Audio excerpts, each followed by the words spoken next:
SSC ফলাফল 2024 powered by বিকাশ।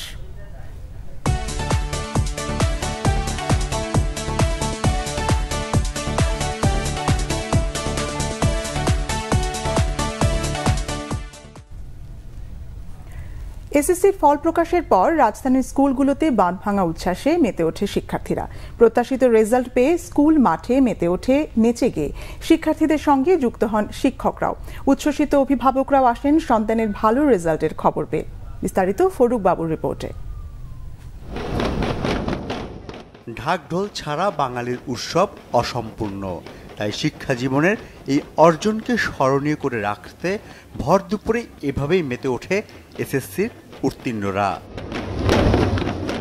রবিবার রাজধানীর বেইলি রোডে ভিকারুননিসা নুন স্কুল অ্যান্ড কলেজের মূল শাখায় দুপুর 12টার পর মাঠ ভরে যায় শিক্ষার্থী অভিভাবকে। মেতে ওঠে ড্রামের তালে, নাচে গানে সামিল হন অভিভাবকরাও।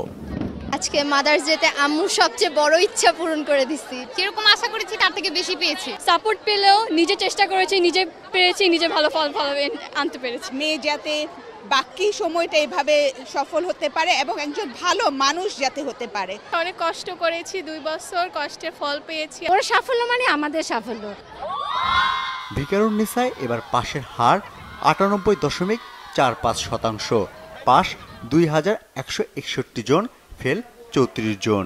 গতবারও ব্যবসা শিখে 100% পাস ছিল, কিন্তু এবার খারাপ করেছে। পরীক্ষার্থী ছিল 170 জন, পাস করেছে 162 জন।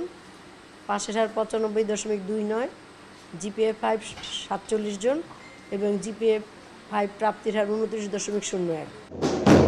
উল্লাসে পিছিয়ে ছিল না ছেলেরাও। ঢাকা রেসিডেন্সিয়াল মডেলে দুপুর থেকে উল্লাসে মাতে শিক্ষার্থীরা। সেখানেও তাদের সাথে সামিল হন অভিভাবকরা। আমার আজকের রেজাল্ট পেয়ে আমি অত্যন্ত আনন্দিত। মার্কও ভালো আসছে এখন, আলহামদুলিল্লাহ। যে রেজাল্ট এক্সপেক্ট তারাও করছে, আমি যেটা করছি, this is all a blessings actually. ও যেখান যে মনে করে যে না আমি এখানে যে গেলে সাকসেস হব, সেটা করবে ও। আগামীতে যাতে ভালো রেজাল্ট করতে পারে, ওদের কাছে আমার এই এতটুকুই আশা। এ পর্যন্ত যেভাবে চেষ্টা করে আমরা এই ফলাফলে এসেছি, আমরা সেটাই ধরে রাখার চেষ্টা করব। ঢাকা রেসিডেন্সিয়াল মডেলে এবার পাশের হার 100%। বিগত বছরের ধারাবাহিকতা ধরে রাখায় সন্তুষ্ট শিক্ষকরা। এই পরীক্ষাই শেষ নয়, ভবিষ্যতে সামনে এইচএসসি পরীক্ষা আছে, তারা তাদের ঘাটতিগুলো মিটিয়ে ভালো পরীক্ষা দিবে সেই আশা করছি। রাজধানীর যাত্রাবাড়ি থানার একে হাই স্কুল থেকে পরীক্ষা দিয়েছে 1404 জন। পাশ করেছে 1385 শিক্ষার্থী। জিপিএ 5 496 জন। পাশের হার 99%। এসএসসির ফলাফল প্রকাশের পর এমন উল্লাস রাজধানীর আরও বিভিন্ন শিক্ষা প্রতিষ্ঠানের শিক্ষার্থী, শিক্ষক ও অভিভাবকদের মধ্যে। রাজধানীর শামসুল হক খান স্কুল অ্যান্ড কলেজে 1235 জনের মধ্যে ফেল করেছে 3 জন। পাশের হার 99.76। জিপিএ 5 পেয়েছে 836 জন শিক্ষার্থী। সাফল্যের এই ধারাবাহিকতা ধরে রাখার আকাঙ্ক্ষা সবার। ফরুক বাবু, বাংলা ভিশন, ঢাকা।